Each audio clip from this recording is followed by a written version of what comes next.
next guest says the FANG trade can still work. He's Tom Lee. He's Fundstrat's head of research, joins me here at Post 9. And we'll get to that in a second. It was a nice rebound, by the way, in the market, led in part by that area. But what do you make of that call? Top of our show today, Eric Johnston says we're going to get a violent rally. It's all going to happen in May. Can go 8 to 10% higher in the S&P. And it's going to be led probably by tech.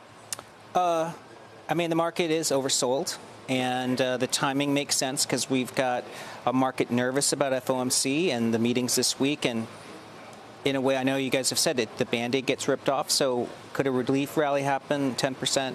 Yeah, I think it's very possible. And I do think it would be led by tech. So, OK, you make a bullish call on FANG at a time when some say the whole FANG acronym's dead. And then you had all these companies report earnings, and most of them reported slowing revenue growth. So how can I not be concerned about what the trajectory for the business looks like? There's slowing because we pulled forward demand from COVID, but we still have Web 3.0, and all these companies are really going to be centered to that. And then we have a labor shortage globally, and the only way to cure shortages of labor is tech spend, and FANG are really the centerpiece of productivity. So I think that the top line will surprise people for the next few years, and again, above GDP. So in terms of all the air, let's just say, I know you've been bullish. You admitted the other day that you were wrong. You were too early in that call. But if you do think that stocks are going up, in the rank of where I want to be putting my money right now, where does FANG rank relative to some of the other areas, be it defensives? Eric was even positive on cyclicals.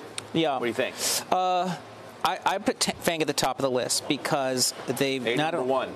Top of the heap. Nearly number one, yes, because they've derated. We, in our note today, folks highlighted that faster-growing companies today trade at a discount to slow-growing companies. It's a complete inversion of what's logical, and it only happened since November.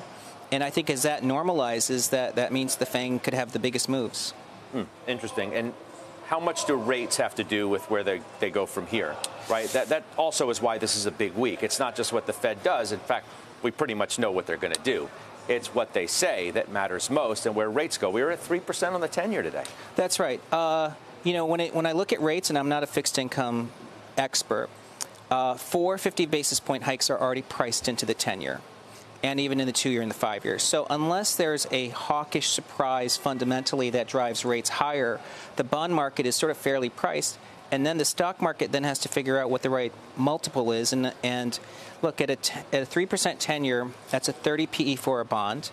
I don't think 16 PE for the S&P or 11 times for Facebook is demanding. So I think stock multiples can actually expand. We've said that Milken's going on out in L.A., and Ken Griffin was speaking today, and I mentioned some of his notes from earlier today, talking about how Powell's in such a very, very difficult position, is what he suggested, that we're also at a time that he didn't use the word perilous, and I'm sifting through my notes to find the exact word he used, but nonetheless made the point that you got to go back to the financial crisis to find another period where it was so uncertain in terms of everything that's going on, not only here in the United States, but around the world. We're in perhaps the highest period of uncertainty, is what he said, since the great financial crisis. What do you make of that?